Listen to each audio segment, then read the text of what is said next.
Hi everybody, I'm glad you're here today. I'm glad you were able to take some time out of your busy schedules to cover our business plan in a day workshop. The reason why this is so cool and so important for you to be here is because we're going to learn how to create a killer business plan, and we're going to do it in one day. So without further ado, let's go ahead and get started. I want to talk to you a little bit about the things that we've been putting off in our lives. Sometimes we put off launching a business because maybe I'll just do it next year.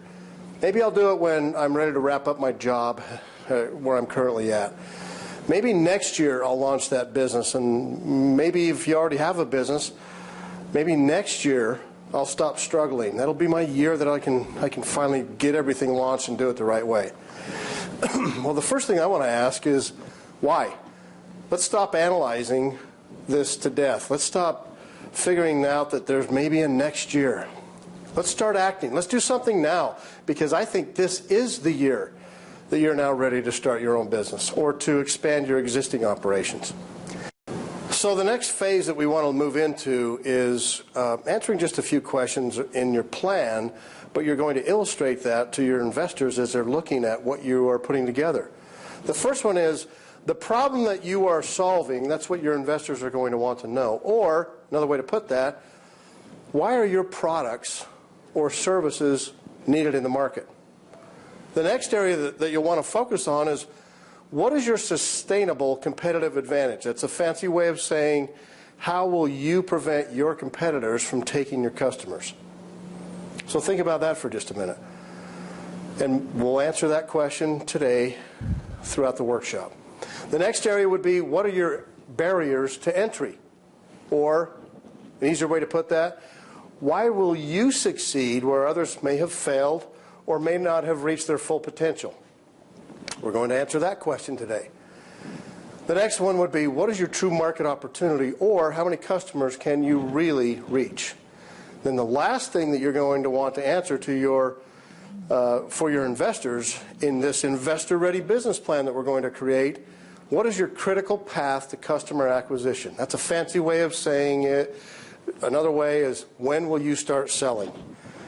If you can answer those questions within your plan, and I'm going to show you how to do that, then you'll have a plan that's investor-ready that you can take out to your potential investors. All right, so the next area we'd like to cover would be the business plan never-evers.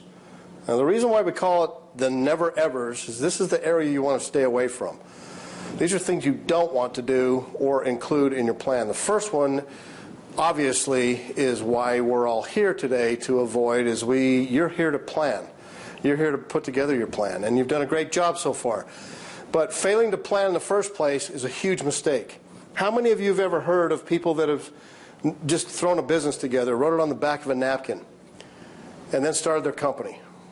Well, how long did they last, or did they get their capital? Because you can't do that in today's market anymore. We're done with that equation. You've got to have a good, solid plan. So the next area would be underestimating your competition. And if you're underestimating your competition, you're going to have problems in your company. This is one mistake that even large companies have made over the years. When you end up underestimating what your competitors can do and what they can achieve, they end up starting to erode away at your own business and start taking customers away from you. So never underestimate how powerful your competitors can become.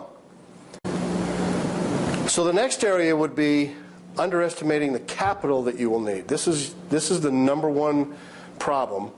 Even though it's number 8 on our list here, it's the number one problem why businesses fail, is that we as business owners fail to estimate how much capital we need to make the company work and how to make it successful.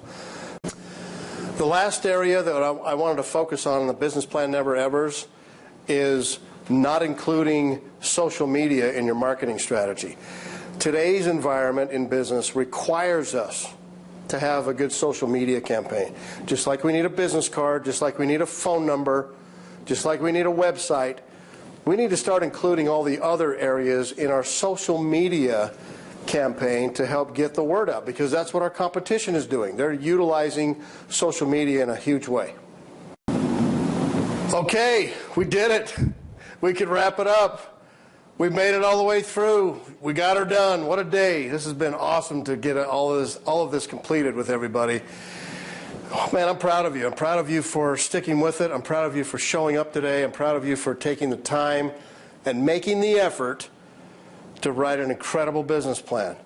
We're going to be here for however long you need us to afterwards, but just remember that as you've gone through this plan, you now have the potential to become great in this business that you're going to be launching, or this new product that you're going to be putting together and launching and raising capital for.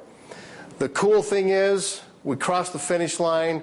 We did it together. Congratulations. Good luck going forward, and thanks again for attending.